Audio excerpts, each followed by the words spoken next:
ala keessa jirruu fi boqonnaa qabsoo ittaanu Jawaar Mohaammed bitootessa bara 2023 qabsoon uummanni Oromoo gaggeessaa ture yeroodhaa gara yerootti sadarkaalee fi haalota garaa hedduu keessa dabarte yeroo ammaa kana immoo boqonnaa qabsoo haaraa keessa jirra keessattuu bara 2018 as boqonnaa qabsoon keessa seente sirriitti gadi fageenyaan xiinxalanii ilaaluun injifannoowwan argaman tiksuu fi balaa nu mudatan jala darbuudhaaf barbaachisaadha. Boqonnaan qabsoo bara 2018 booda seenne kun kanneen asiin duraatiin maaliin adda, maaltu tole, maaltu bade, akka sabaa fi biyyaatti maalitti ceenee garamitti adeemaa jirra kan jedhu sirriitti ilaaluun hedduu barbaachisaadha. Barruun tun qabxiilee tibba darbee yeroon Ameerikaa fi Awurooppaatti marii uummataa gaggeesse dhiyeessa irratti ka'undoofte yoo taatu dhimmoota kana xiinxaluudhaan tarkaanfilee hojiirra yoo oolan faayidaa buusuu malan akeekuu irratti xiyyeeffatti. Haalli uummanni Oromoo fi qabsoonsaa yeroo ammaa keessa jirtu maal fakkaatti? Qabsoon tun bakka irraa kaateerraa haga ammaa maalirra geesse? Of duraaf garamitti adeemuu malti laata? Balaa dhufuu malu hanqisuuf maal godhuutu wayya? Gaaffilee jedhaniifis deebii barbaaduuf kaayyeeffatte. Tokko boqonnaalee qabsoo. Qabsoon Oromootis akkuma qabsoo sabaa National Struggle kamuu boqonnaalee 4 keessa dabarte kan shaneessoo keessa seenaa jirti. Boqonnaan qabsoon sabaa keessa dabartus tokko boqonnaa dammaqiinsaa revival, lammaffaa boqonnaa ijaarmiinsaa reconstruction, sadi boqonnaa biyyoomsuu state formation fi afur boqonnaa aangoo qabachuu ascendancy to poweriti, shanaffaan boqonnaa sirna dimokiraatawaa ijaaruu democratizationidha.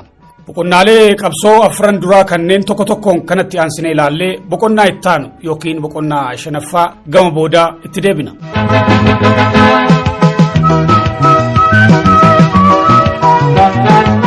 Tokko boqonnaa dammaqiinsaa yookiin revival. Uummanni tokko roorroo waloo ofirraa kaasuudhaaf hunda dura dammaqiinsa waloo yookiin collective consciousness uummachuu qaba. Kana jechuun uummanni sun eenyummaa, aadaa, seenaa, afaan waloo qabaachuusaa, firaa fi diina waloo akkasumas kan cunqurfames kabilisa ba'us waloon ta'uusaa waliin amanuu qaba. Sirni cunqursaa tokko uummata wayii yeroo humnaan cabsee dhuunfatu akka uummanni sun fincilee cabiinsa ofirraa hin qolanneef eenyummaa waloo isaanii jalaa balleessuun tooftaa beekamaadha. Uummata Oromootis haalli kun isa mudatee ture. Qabsoosaa yeroo eegalus dura ka godhe wal dammaqsuudha. Baroota 1960 irraa eegalee ummatichi aadaa, seenaa fi afaansaa akka jabeeffatu akkasumas roorroo wal fakkaatuu fi hiree takka akka qabu hubachiisuuf duula cimaatu godhame. Sochiin afran qalloo Kamaccaa Tuulamaa, Kabaalee fi sochiin Pirootestaantii gama lixaa akkasumas banamuun raadiyoo Moqdishoo jalqabbii dammaqiinsaati. Keessattuu hojii gama hawsoo garaagaraatiin walleelee dhiyeessuun hojjetamee fi gama raadiyoonitiin dalagamee hojii dammaqsuu kana keessaa isa guddaadha. Hojiin dammaqsuuf hojjetamaa ture bu'aa saffisaa buusuun boqonnaa ittaanu ka ijaarutti akka ce'amuuf karaa saaqe.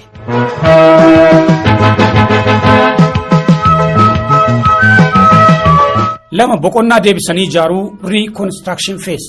Sirni cunqursaan uummata tokko yeroo waanjoo jala galfate booda akka itti hin fincilleef wantoota waloon inni qabu mancaasuun hojii waloo yookiin collective action orkuuf tarkaanfii fudhata.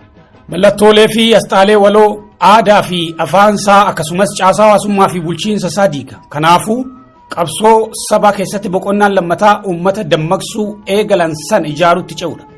Kunis asxaa, mallattoo, dhaabaa fi caasaa waloo itti tolchuudha. Akeeki sirni cunqursaa aadaa, afaan, seenaa, mallattoo fi caasaa waloo uummata cunqurfamee balleessuuf barbaaduuf uummati sun sadarkaa sabummaa yookiin nationhood akka dhabuufi. Kanaafuu hojiin deebisanii ijaaruu tarkaanfilee sirna cunqursaa san faallessuun ummatichi sun sadarkaa sabummaa akka horatu dandeessisuufi. Akeekni qabsoo sabaa uummataa fi dachiisaa tokko godhanii making the people and its territory congruent hacuuccaa ormaa jalaa walaba baasuuf waan taateef hojii milkaa'ina piroojeektii sabummaa keessaa tokko eenyummaa uummataa fi lafa biyya sanii sammuu saba sanii keessatti deebisanii ijaaruun yookiin gadhaabuun ummatichi akka saba tokkoo fi biyya tokkoo qabutti akka hubatu imagine community gochuudha. Qabsoo Oromoo keessatti hojiin deebisanii ijaaruu kun baroota dhuma 1960mootaa fi jalqaba bara 1970moota keessa eegalee hojjetamaa ture.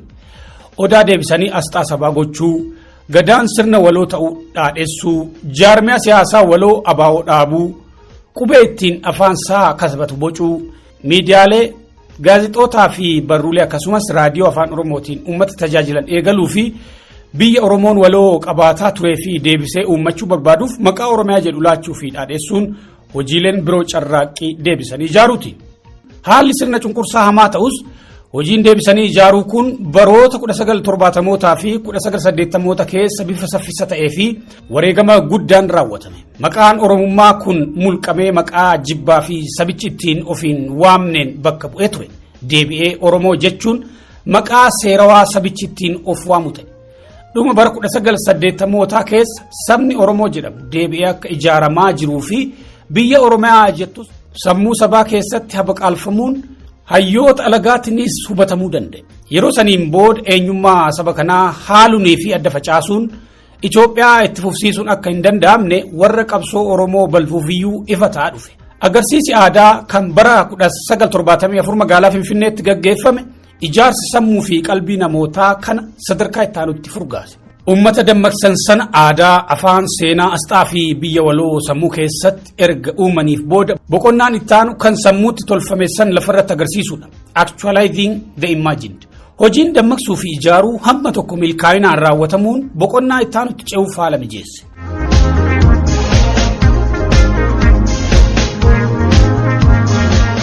Boqonnaa sirna biyya ijaaruu state formation.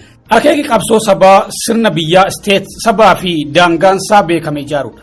Sababni biyya dhaabbachuun barbaachiseef uummanni tokko dantaa waloosaa tarkaanfachiisuudhaaf caasaa fi jaarmiyaa walitti qindeessee isa gaggeessuu waan isa barbaachisuufi. Caasaalee hunda keessaa hojii waloo qindeessee dantaa waloo tarkaanfachiisuuf kan fayyadu sirna mootummaa state is the highest form of social organizationidha.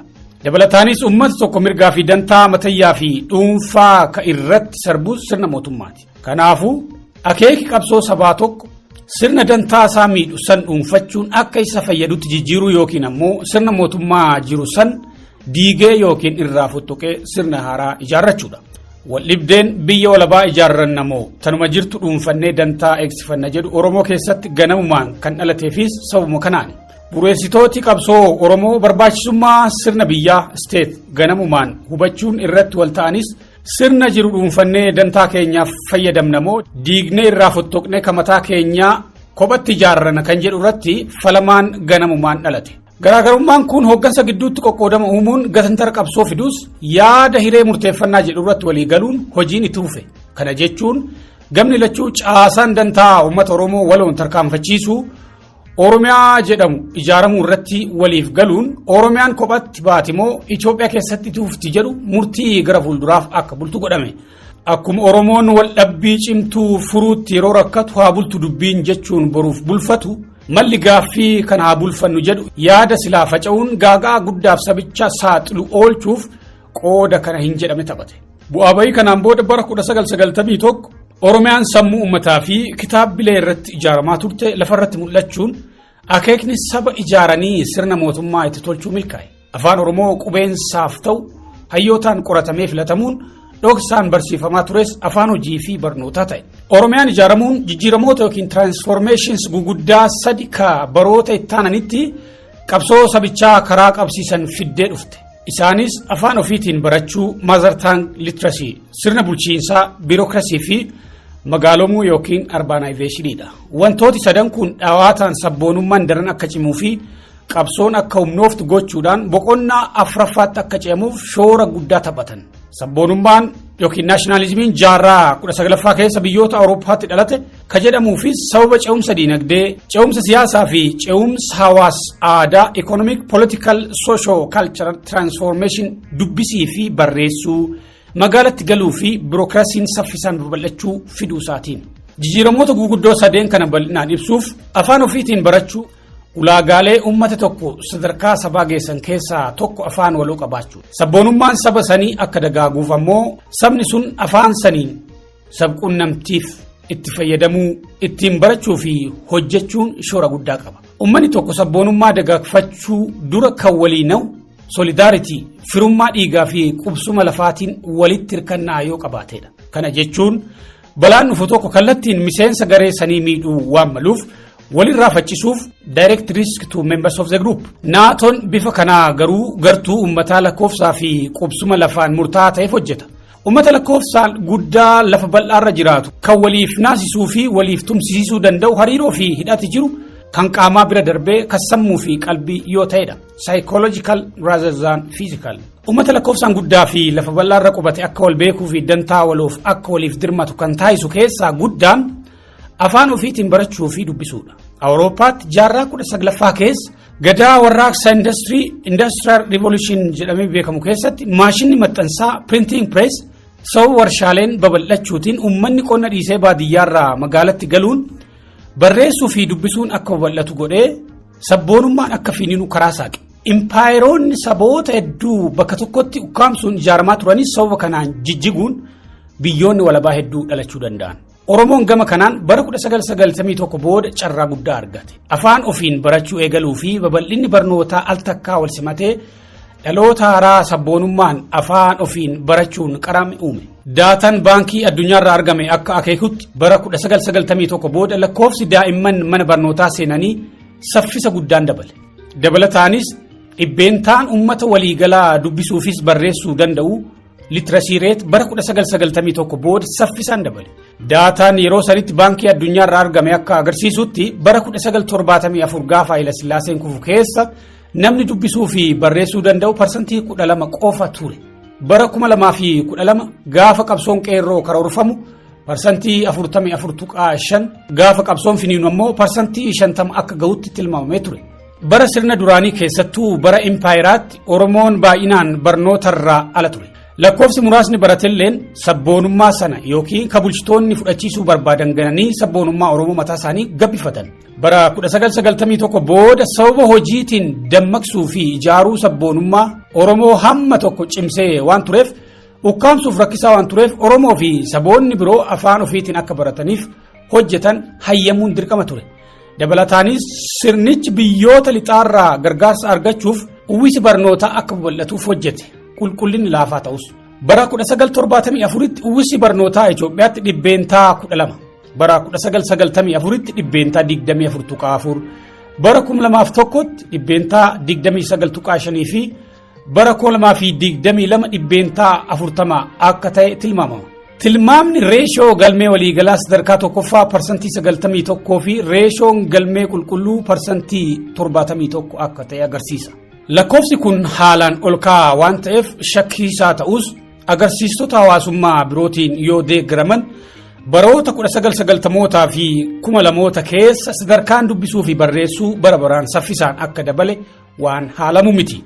Carraan bal'inaan dubbisuu fi barreessuun uummataa kun ogeeyyii fi barsiisota Oromoo fi afaan Oromoo fayyadamuun hojiirra ooluu isaati. Osoo afaan Oromoo afaan barnootaa hin ta'in dura barsiisonni Oromiyaa keessaa irra hedduun alagaa turan. Afaan barnootaa jijjiiramuun barsiisonni hedduu Oromoo akka ta'an dirqisiise. Kun ammoo barsiisonnii fi barattoonnis eenyummaa waloo akka qabaatan taasise. Hanqina barsiisota afaan Oromoon barsiisuu danda'an furuuf leenjii saffisaa godhame keessatti barsiisonni godinaalee hedduu keessaa dhaabbata leenjii wal gahuudhaan sabboonummaan daran akka qaraman gargaaree ture. Dubbisuu fi barreessuun jumlaa kun yeroo boqonnaalleen qabsoo sadan jechuunis dammaqsuu, ijaaruu fi biyya uumuun hojjetamanii sabboonummaan Oromoo golee biyyattii hundarra ga'ee jirutti hojiirra ooluun fedhiin sabichi ilmaansaa barnootatti bobbaasuu fi afaan ofiitiin barsiisuu hedduu akka dabalu taasise. Babal'achuun afaan ofiitiin barachuu kun hawaasa Oromoo fi hiree egeree isaa irratti dhiibbaa jijjiiramaa fi duubatti hin deebine akkamitti qabaachuu danda'a. Akkuma olitti jenne hawaasa dubbisuu fi barreessuu hin dandeenye keessatti eenyummaan kan bocamu taateewwan naannoo fi hariiroo kan akka maatii, hawaasaa fi hidhata teessuma lafaatiin. Ijoolleen Oromoo kutaa Oromiyaa hunda keessa jiran imaammata barnootaa yookiin kaarikulamii wal fakkaataaf saaxilamuun isaanii eenyummaa fi ilaalcha sabummaa waloo cimaa akka uummatan taasise.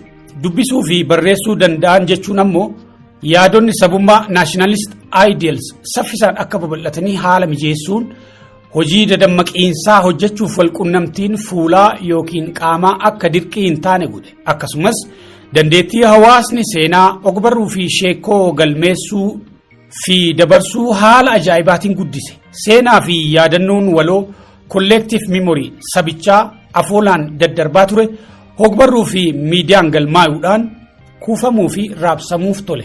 Kanaaf barnoonni dandeettii hawaasi yaada sabboonummaa dabarsuu fi tuufsiisuuf qabu dabaluudhaan namoota firummaa dhiigaa hin qabnee fi qaaman waliin beekne gidduutti qunnamtiin hawaasummaa akka jabaatu taasisee jira. Kana jechuun waggoota 20 booda Oromoota barreessuu fi dubbisuu danda'an keessaa dachaan hedduu qubeen warra barate ta'e jechuudha. Yeroo duraatiif dhalattooti saba Oromoo miiliyoonaan lakkaa'aman kiiloomeetira 70 adda fagaatanii qubatan kitaaba wal fakkaataa irraa seenessa yookiin istoorii wal fakkaataa barachuun xiinsammuun walitti hidhamaa guddachuu eegalan jechuudha.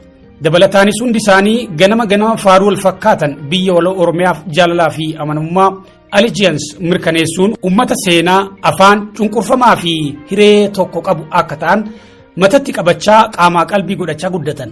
Booda kana dhaloota qubee kan sochii qeerroo finiinse dhaloota bifa kanaan qaramee guddateedha. Afaan ofii barachuu fi babal'inni barnootaa wal simachuu osoo baate sochii qeerroo san qabsiisuu fi milkeessuun laayyoo hin ta'u ture. Sirna bulchiinsaa bureaucratization. Oromiyaan lafarratti seeraan beekamtii argachuutti aansee caasaa bulchiinsaatu ijaarame. Naannoo irraa kaasee hanga gandaatti caasaan kun hojjettootaan guutamuu qaba ture. Biirokraasii jechuun caasaa fi hojjettoota bulchiinsaa kana. Caasaa Oromiyaan ittiin buluu eegalte kan san duraa akkamiin adda? Duras taanaan gubbaa hamma gadiitti caasaan bulchiinsaa hojjettootumaan guutame miti gaaffilee jedhan kaasuun barbaachisaadha. Bara bulchiinsa Dargii fi san duraa keessatti caasaan jiru afaan Oromootiin hin hojjetu. Kan taliigamus Oromootaan hin turre. Oromiyaa caasaan jedhamu waan hin jirreef godinni Oromoo keessa qubatu hundi kallattiidhaan giddugaleessa Itoophiyaatti waamamu. Oromiyaan uumamuun godinaaleen Oromoon keessa qubatu kophaatti ijaaramanii kallattiin giddugala Oromootti waamamuu eegalan. Yeroo duraaf hooggansi Oromoo walii isaatiif waamamuu eegale. Waamamti isaatiis sirna bulchiinsa Oromiyaaf isteet ta'e. Hangamuuyyuu sirnichi wayyaaneedhaan alkallattiidhaan kan to'atamu ta'ee mootummaan naannoo Oromiyaa aangoo guutuu dhabus waliin hojiin hooggansa Oromoo jidduutti eegaluun biirokrasiin Oromummaa walitti hidhamee fi itti waamamni isaanii Oromiyaaf ta'e kalaqame. Maqaa bulchiinsa Oromiyaa jedhuun biirokrasii shaakaluunis sirna bulchiinsa dhugaa fi jabaa ittaanee ijaaramuuf bu'uura kaa'e. Biirokrasiin Oromiyaa kun adaduma lakkoofsa guddachaa deemee dhuma bara sirna wayyaaneetti gara walakkaa miiliyoonaa gahe. Kana jechuun bulchitoonni Oromoo 500,000 uumaman qofa osoo hin taane mindeeffaman jechuudha. Kun gita yookiin kilaas haaraa tokko sabichaaf uume. Gitni kun humna saba Oromoo daran cimsee qabsoo bara 2014 dhoote keessatti tumsi keessoo sirnaa internal ally jabaa akka argannu taasise. Baroota san dura Oromoonni sirna mootummaa keessa jiran baay'inaan hedduu xiqqaa fi sunoo ammoo dammaqiinsa gadaanaa qabaachaa waan turaniif qabsoon Oromoo irra jireessatti sirnichaan alaan godhamaa turte. Bara qabsoo qeerroo garuu fincilli alaan godhamu warra sirnicha keessa jiraniinis gargaaramaa ture. Tumsi alaa fi keessaa kun injifannoon akka saffisuuf shoora guddaa taphate. Gara biraan ammoo lakkoofsi Oromoota mindeeffamanii dabaluun gita yookiin kilaas hawaasaa haaraa uume. Gita jireenyaa fi egereensaa Oromoo fi Oromiyaa wajjin walitti hidhame jechuudha. Giti kun warra olaantummaadhaan biyya bulchuun walitti hirqataa oola. Kana jechuun tooftaan bulchiinsa alkallattii indirect rule wayyaaneen fayyadamtu qonnaan bulaa biratti afaan fajjii uumuus gita biirokraasii keessa jiruuf garuu kallattiin mul'ata. Kanarraan loogiin sabummaa godhamu kallattiin gita kana miidha. Fakkeenyaaf dhalataan Oromoo tokkoo fi Tigree tokko yuunivarsiitii tokko waliin eebbifamanii yoo hojii mootummaa eegalan waggoota muraasa keessa sadarkaa jireenyaa garaagaraatti argamu. Kun ammoo miidhaan akka sabaatti gahaa jiru sadarkaa dhuunfaattis akka dhamdhamamu gochuun namoonni naatoo saba isaaf qaban qofaan osoo hin taane xiiqoo fi naaffaa dhuunfaanis qabsootti akka makaman haala mijeesse. Waliigalatti biirokrasiin Oromiyaa ijaaramuun hooggansi yookiin eliitiin Oromoo hojii waloo akka shaakaluuf haala mijeessuudhaan akkasumas namoonni sirnicha keessa jiran naatoo sabaaf qaban qofaan osoo hin taane hinaaffaa fi xiiqoo dhuunfaan kaka'uun sirna cunqursaa alaan dhiibuu qofa osoo hin taane keessaan laamsheessuuf carraa uume. Magaalomuu yookiin urbanization. Oromoo keessatti magaalaan bifa kamiin uumamte waan jedhu ilaaluun baay'ee murteessaadha. Kan duraa sababa daldalaatiin. Magaalonni akka Jimmaa fi Dirree Dhawaa bifa kanaan uumaman. Bakkoonni buufata matootii Oromoo fakkeenyaaf kan akka Jimmaa, Naqamtee fi kan kana fakkaatan dhawaataan gara magaalaatti guddachaa dhufan. Kalammataa magaalota weerara Minilikiin wal qabatanii ijaaramanidha. Minilik boodas iddoowwan waraanni Haayile Sillaasee kaampii godhatetu gara magaalaatti guddate. Oromoon magaalota kana itti gurguratee irraa bitatee gala malee keessa jiraachuu hin filanne. Bulchitooti aanotaallee Oromoo kan ta'an yoo ta'e guyyaa magaalatti tajaajila mootummaa kennanii galgala qe'ee isaanii kabaadiyyaatti galu turan. Kunis sababa isa dhiibu push factor malee ka isa harkisu yookiin pull factor waan hin qabneef ture. Magaalatti galuun akka waan eenyummaa ofii xiqqeessuu fi kabaja ofirraa buusuutti ilaalama ture. Inumaa akka amaarayuutti yookiin amantaa ofii lagatuutti iddoon itti fudhatamus ture jira. Magaalonni teessoo waraana Oromoo cunqursuu ajjeesuu fi saamuu waan taateef akkasumas aadaa fi afaan inni hin dubbanne waan qabduuf ummata keenya yoo dhiibuu ta'e malee ka ofitti hawwatu hin turre. Silaa namni tokko baadiyyaatti dalagatee yoo qabeenya horate magaalatti galee qonnarraa bahee daldalatti gala.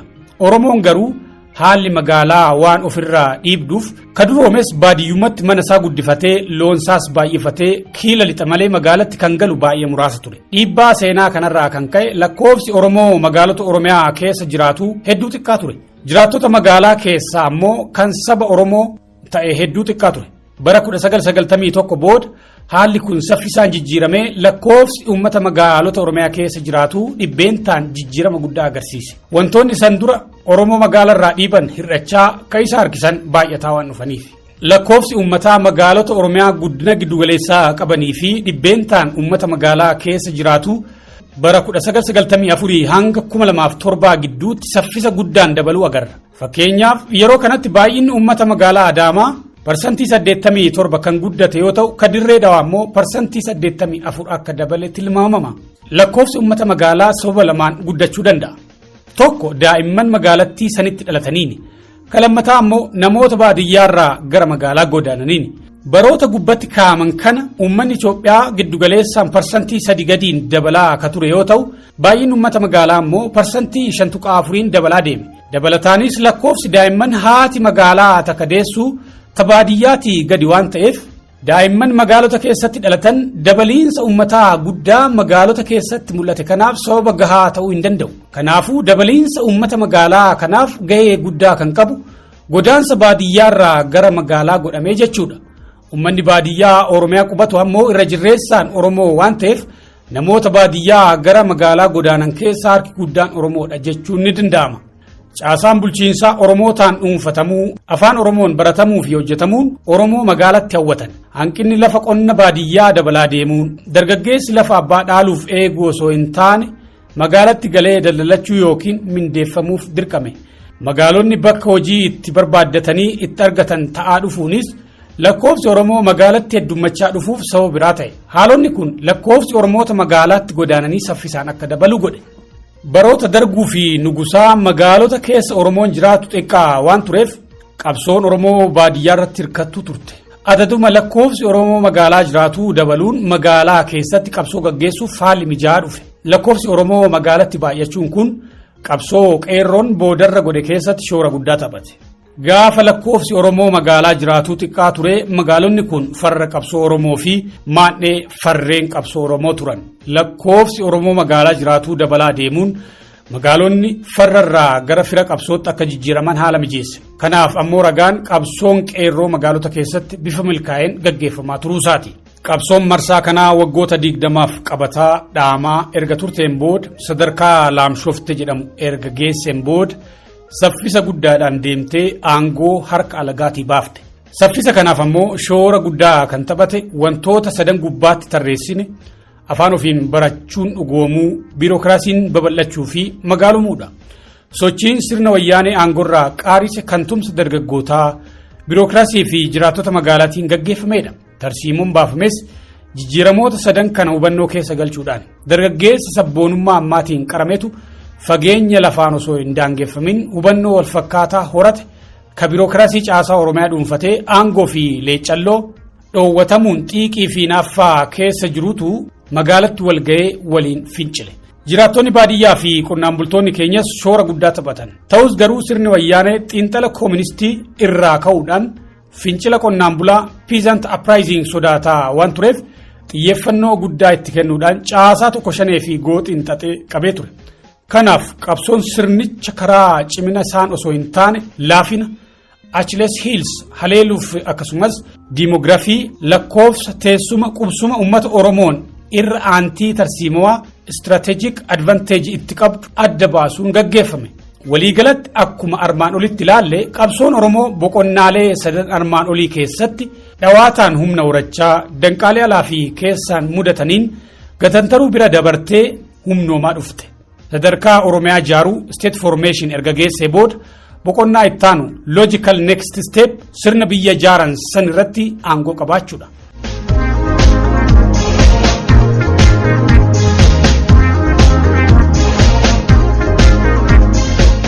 Boqonnaa aangoo qabaachuu ascending power.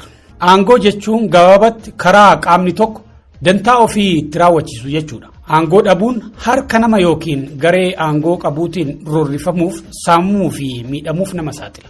Aangoo qabaachuun ammoo miidhaalee kana ofirraa hambisanii dantaa hawaasummaa fi dinagdee guuttachuuf gargaara. Kanarraa ka'uun yoo ilaallu sabni Oromoo dammaqee ijaaramee Oromiyaa ijaarrachuun afaan ofiin baratee biirokraasii hundeeffatee magaalumus waan isaan qatetu ture. Sunis aangoodha. Oromiyaa ijaarratus bulchiinsi ishii aangoo guutuu waan hin qabneef dantaa siyaasaa fi dinagdee sabichaa galmaan ga'uu hin dandeenye. Afaan ofiin barachuu fi aadaa isaa calaqqisiisuu danda'us afaanii fi aadaa san guddifachuuf leecalloo irratti abbummaa hin qabu ture. Oromoon miiloonotaan magaalatti galus Oromootu magaalome malee magaalaan hin oromoomne. Magaalaan takka saba san fakkaachuuf sabni sun aadaa faaya yookiin aartii jiruu fi jireenya magaalaa sanii irratti dhiibbaa godhuu of fakkeessuu danda'u qaba. Kanaaf ammoo leecalloo harkatti qabachuun dirqama. Bara 1991 booda aangoon harka alagaa waan turteef leecalloonis garuma warra aangoo qabuutti waan yaatuuf Oromoon horii magaalaa ittiin oromeessuun qabu ture. Kanaaf gaaffiin Oromoo guututti waan hin deebiiniif qabsoon itti fufte. Kanarraa ka'uun qabsaa'onni fi jaarmayoonni qabsoo Oromoo waggoota 50 oliif Oromoo dammaqsanii ijaaranii Oromiyaa uumanii boodar bara 2018 alagaa aangorraa buusuun kan ofii ol baasuu danda'an. Kanaaf waggoonni 4 darban kun amna qabsoo Oromoo keessatti boqonnaa 4ffaa fi haaraa jennee fudhanna. Boqonnaa aangoo jennee waamuu dandeenya. Boqonnaa kana keessatti Oromoon hiree fi balaa haaraatu isa mudate. Kana keessatti waan fayyadames waan miidhames qaba. Boqonnaa haaraa kanatti amaloota aangoo qabachuu waliin dhufan sirriitti xiinxalanii tarsiimoo madaalawaa baasuun ummatichi fayyadamaa akka ta'u godha. Boqonnaa kana hubachuu dhabuunii fi tooftaa fi tarsiimoo kaleessaatiin deemuun ammoo miidhaa hamaa qabaata. Amaloota boqonnaa aangoo kana xiinxaluu dura hariiroo uummanni Oromoo fi sirnoonni aangoo mootummaa Itoophiyaa bara boqonnaalee qabsoo Oromoo 4 waliin qabaachaa turan ilaaluu irraa haa kaanu.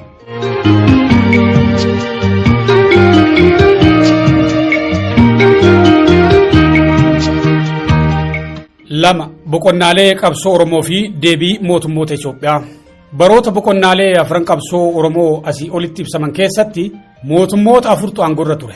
Qabsoon bara Haayila Sillaaseetii eegalte.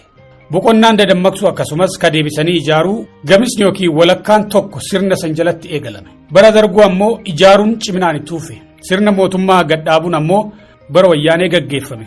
Boqonnaan aangoo qabachuu ammoo bara bilchiginnaa dhufe. Bara sirnoota 4 kanaa hariiroon Oromoo fi mootummootaa sunniini maal fakkaata ture?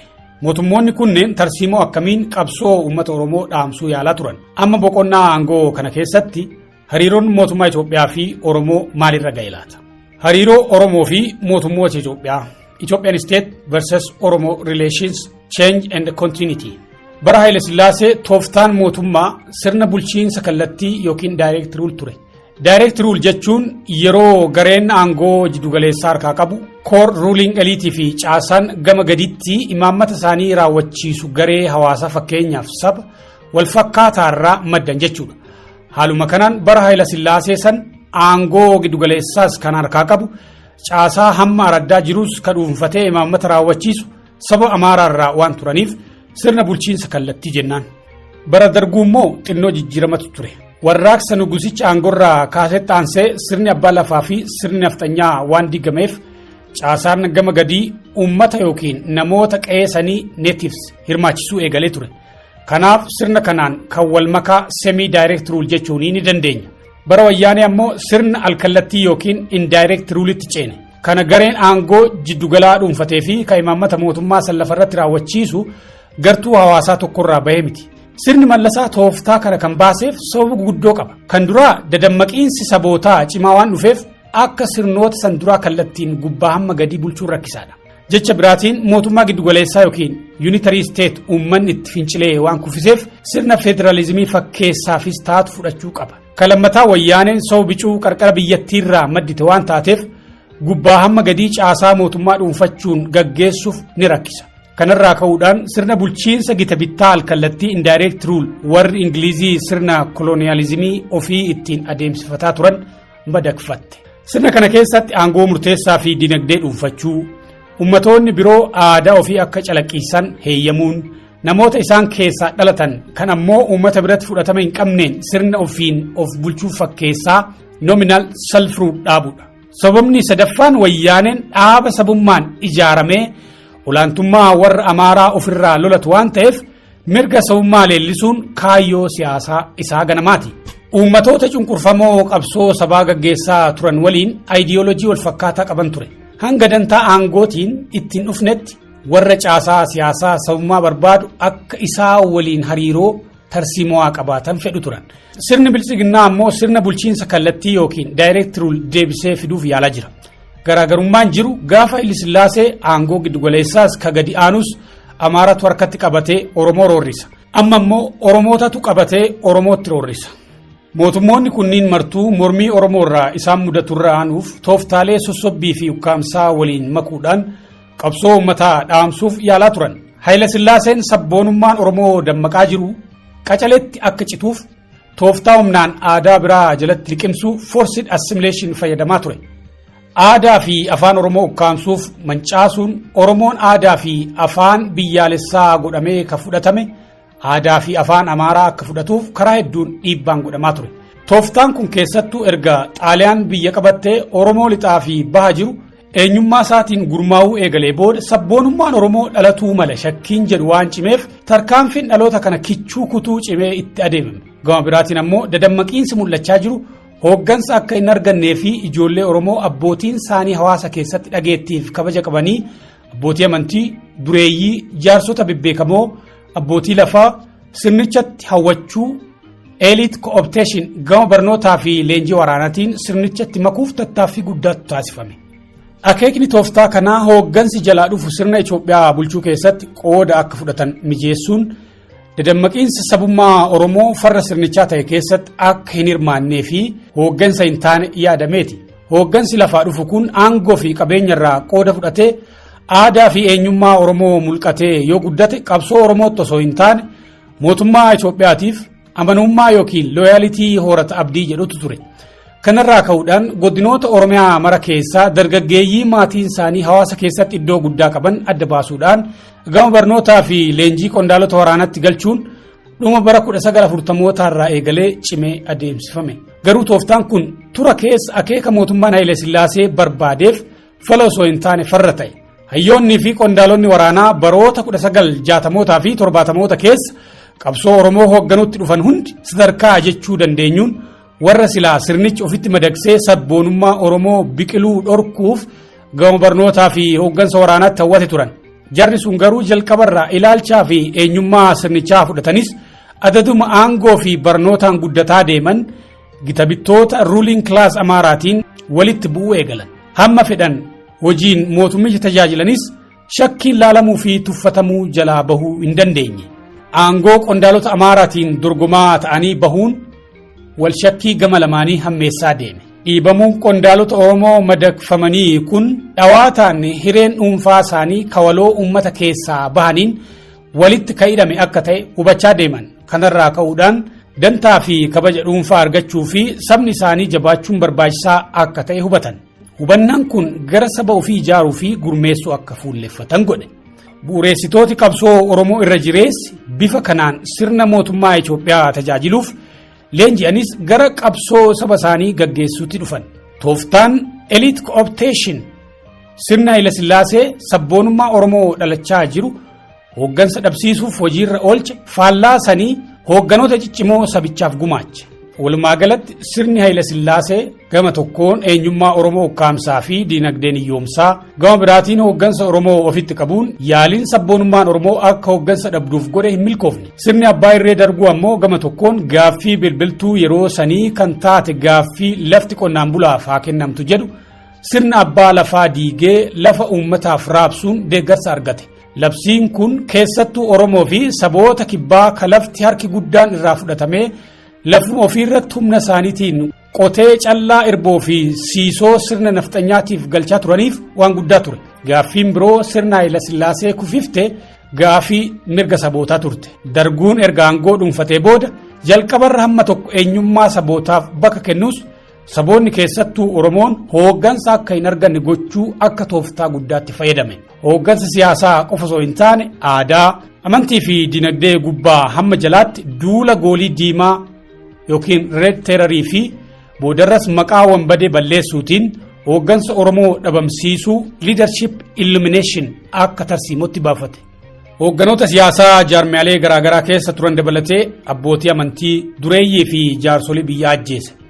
Ajjechaan kun tooftaa hooggansa dhabamsiisuu leadership elimination qabsoon Oromoo cimtee akka hin deebine ugguruudhaaf godhamedha. Gama kanaan hamma tokkos itti milkaa'anii turan jechuun ni danda'ama.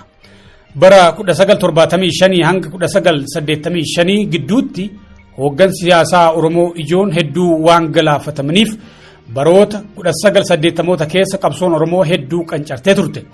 Sirni wayyaanetis kan warra isa duraatirra tooftaa addaa baafate. Kunis warra duraa kallattiin yookiin direct rule bulchuu dhiisee karaa alkallattawaadhaan indirect rule fayyadame. Kanaaf ammoo sababa kan ta'e dammaqiinsii fi sabboonummaan cimaa dhufuun tooftaa sossobbii fi ukkaamsaa waliin makanii hojiirra oolchuudhaan aangorra turame. Gama tokkoon gaaffilee guguddoo Oromoon qabu bifa fakkeessaa nominal ta'een hojiitti hiikaa aangoo qabatamaa irraa garuu Oromoo dhiibuutu tooftaa sirnichaa ture. Haaluma kanaan Oromiyaan akka hundooftuu fi afaan ofiin akka baratamu gochuudhaan Oromoon akka hafuura baafatu godhame. Garuu immoo sirni federalizimii uumame caasaa Oromiyaa Oromoof kennus aangoo siyaasaa, diinagdee fi nageenyaa garuu mootummaa giddugaleessaa wayyaaneen durfamutu qabate. Kanas hojiitti hiikuuf hooggansaa fi dhaabbilee dantaa uummataa bakka bu'an dhiibuun kanneen uummata biratti fudhatama hin qabnee fi sirnicha irratti maxxanan ofitti qabe. Waliigalatti sirna wayyaanee jalatti Oromoon mirga aadaa fi caasaa mootummaa maqaaf simbolikalii dhuunfatee aangoo qabatamaadhaan ajandaa isaa ittiin dhugoonfachuu danda'u dhorkame. Sirni bilchiginnaa ammoo bulchiinsa kallattii deebisee dhaabe. Garuu sirni bulchiinsa kallattii bilchiginnaa sirnoota duraatiin adda kan ta'edha. Garaagarummaa guddaan sirnoota duraanii fi kan ammaa jidduu jiru sirni bulchiinsa kallattii duraanii gubbaadhaa hanga gadiitti ka alagaatiin hoogganamu yoo ta'u, ka ammaa garuu gareen aangoo giddugaleessaa qabatee fi caasaa gadii jirus eenyummaadhaan ummataan walfakkaataa qabaniin direct rule by natives ka hoogganamu ta'uu isaati. Garuu ammoo jaarmiyaa fi miseensi institution and agency aangoo qabate sirna alagaatiin filamee ka ijaarame waan ta'eef ummata biratti fudhatama hin argadhu jedhee waan yaaduuf sirna dimokiraatawaa osoo hin taane ka abbaa irreetiin aangoorra turuu filate. Kana jechuun sirni caasaa fi miseensa alagaa buqqa'ee ka ofii yookiin native aangoo qabatus mirgaa fi dantaan ummataa garuu eegamuu hin dandeenye. Saamichi, ajjechaa fi roorroon garaagaraa ka itti fufeefis sababa kanaafi. Sirnoonni afran kun tooftaan gita bittaa isaanii garaagara ta'us hariiroon isaan Oromoo waliin qaban waan tokko irratti wal fakkaata. Kunis sirnoota afranii fi Oromoo gidduu hariiroon jiru ka diinummaa securitized relationship ta'uu isaati. Sirnoonni martinuu mirga Oromoo guutuutti waan hin kabajneef Oromoon mormuu fi finciluu hin dhiifne. Kanarraa kan ka'e sirnoonni afranuu Oromoo ija shakkii fi diinummaatiin laalu. Oromoonis mootummoota Itoophiyaa afranuu diinummaan laala. Fakkeenyaaf saba Oromoo bal'aa maqaa gammadaa jedhuun yoo bakka buufne gammadaan gaafa Haayile Sillaasee shiftaa, gaafa dargii wanbadee, gaafa wayyaanee ashabbaarii, gaafa bilchiginnaa immoo shanee maqaa jedhu itti maxxansuun diineffama. Shiftaa, wanbadee, ashabbaarii fi shaneen maqa xureessii Oromoo sirnicha mormu dhabamsiisuuf itti maxxanfamudha. Agarii Tulluu fi Haamidoo Ibroo Haayile Sillaasee irratti waan fincilaniif shiftaa jedhaman.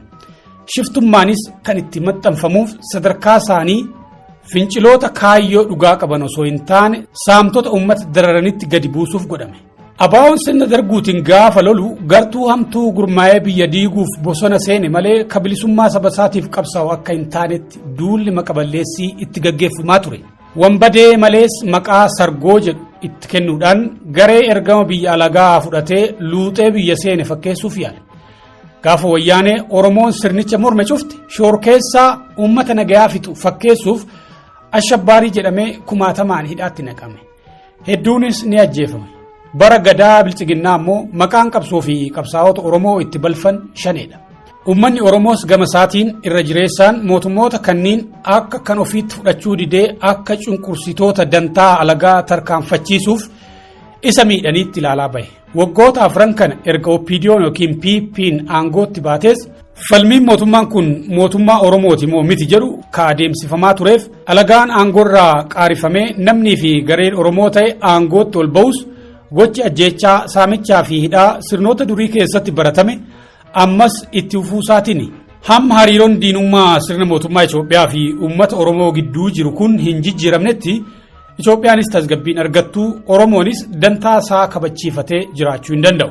Keessattuu bara 2018 booda erga sirni gita bittaa alagaa buqqa'ee garee Oromoo keessaa biqileetiin bakka buufamee boodas hariiroon kun jijjiiramuu dhabuun warri aangoo qabates akka aangoo qabate hin jabeeffanne konsolideet uummannis miidhaa mootummaan irra ga'u jalaa akka hin baane taasisee jira. Haalli kun kasaaraa waloo luus fidee waan jiruuf qabsoo ittaanu keessatti hariiroo diinummaa mootummaa fi uummata gidduu hanga ammaa jiru jijjiiruun barbaachisaadha. Mootummoonni amma dura Oromoo diinonfatanis hamma tokkoof aangoorra turuu kan danda'aniif hawaasa bu'uura isaaniif ta'e bees konstituensii biraa waan qabaniif. Ka ammaa garuu bu'uurri hawaasummaa isaa Oromoodhuma. Akkuma waggoota afran dabran agarre yaaliin Oromoo alagoomsanii alagaa firoomfachuuf godhame hin milkoofne.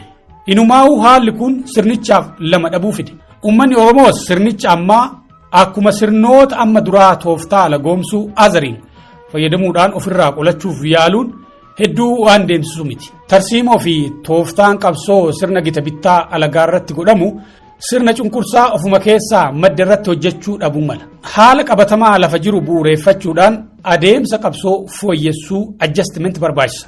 Walumaa galatti boqonnaalee qabsoo afran darban keessatti qabsoon Oromoo sirnoota mootummaa afur ka tarsiimoo fi tooftaa cunqursaa garaagaraa fayyadamaniin falmaas geesse.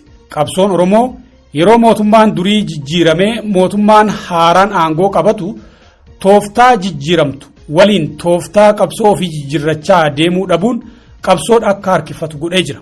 Sirni mootummaa amma jiru kanneen isa duraatiin adda waan ta'eef haala qabatamaa fi tooftaa sirna haarayaa kana sirriitti hubatanii himata yookiin naareetivii fi tarsiimoo walgitu baafachuun barbaachisaadha. Hanga ammaa kun ta'uu dhabuun afaan fajjii hin barbaachifne hedduu uume. Wareegama guddaas gaafate. Haala addaa kana jalatti qabsaanii mirga uummataa kabachiisuuf tarsiimoo tooftaaf himata qabsichaa haaromsuun gaaffii hedduu bilbiltuu yerooti.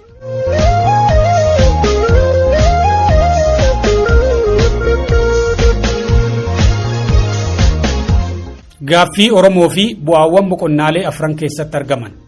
Boqonnaalee afran armaan olitti ilaalle keessatti gaaffiin Oromoo deebi'ee yoo deebi'e hammamtu hafa? Maaliif guutuutti deebisuun dadhabame?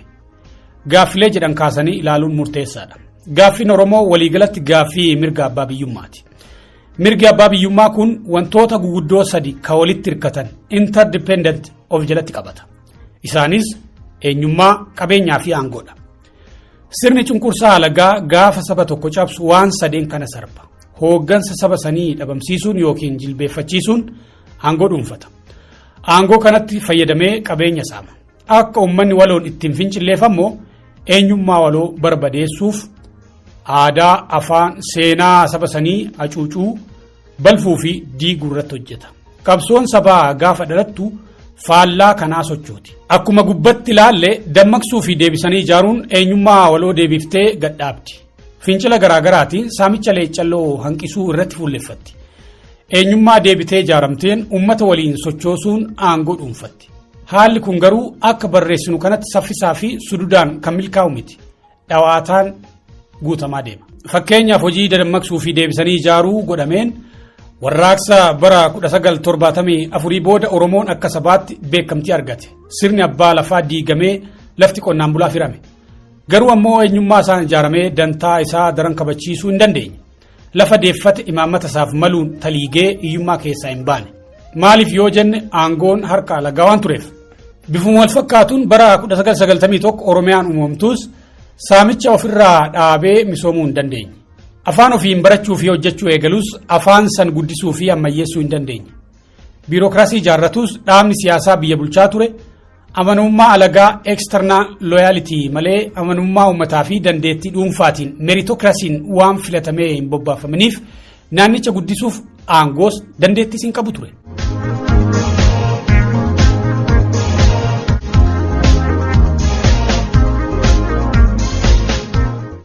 Qabsoo Oromoo bara aangoo booda. Uummanni Oromoo qabsoo marsaa dhiyeenya kanaa gaggeesseen aangoo harka alagaatti baasuu danda'ee jira. Garuu har'as roorroo fi hiyyummaan ittuma fufte. Maaliif? Deebiin gabaabaan aangoo harka alagaatti baafanne harka nama yookiin garee Oromoo tokko galchine malee aangoon harka uummata Oromoo waan hin galiniif akkamiin irra aanama waan jedhu sirriitti ilaaluun murteessaadha. Barruu kana keessattis gaaffii kanaaf deebii kennuuf ni yaala. Haala qabatamaa amma jirurra dhaabbannee yoo dubbanne gaaffiin eenyummaa walakkaansaa deebi'eera jechuu ni dandeenya. Gaaffiin mirgaa kallattii lama qabdi. Inni tokko negatiivii yoo ta'u inni lammeessoo ammoo poozitiividha. Gaaffiin negatiivii mirgoota sirni mootummaa tokko akka sirraa hin tuqne hin hirrifne mormattuudha. Gaaffiin poozitiivii ammoo ka mootummaan akka siif guutu gaafattuudha. Fakkeenyaaf gaaffii mirgaa afaanii yoo fudhanne uggurrii fi hacuuccaan gama mootummaatiin afaan tokkorra ga'u akka dhaabbatu gochuun mirga negatiivii kabachiifachuudha. Afaan sun akka dagaaguu fi leecalloo gaa akka ramadanii guddisan gaafachuun ammoo mirga poozitiividha. Akkasumas saamichi lafaa fi gibiraan uummatarra ga'u akka dhaabbatu gochuun mirga negatiividha. Erga saamichi dhaabbatee booda imaammanni misoomaa sirriin bocamee fi bajetii ramadamee lafti qonnaan bulaa akka misoomu gochuun ammoo mirga poozitiividha. Haala kanaan gaaffii eenyummaa yoo fudhanne har'a afaan Oromoo dubbachuu fi barachuu akka mootummaatti dhoowwan erga dhaabbatee waggaa 30 darbee jira. Garuu ammoo afaanii fi aadaan Oromoo hin guddanne. Maaliif jennaan mirgi negatiivii deebi'us mirgi poozitiivii kan mootummaan leecalloo ramadee afaanicha guddisuu qabu hin guutamne.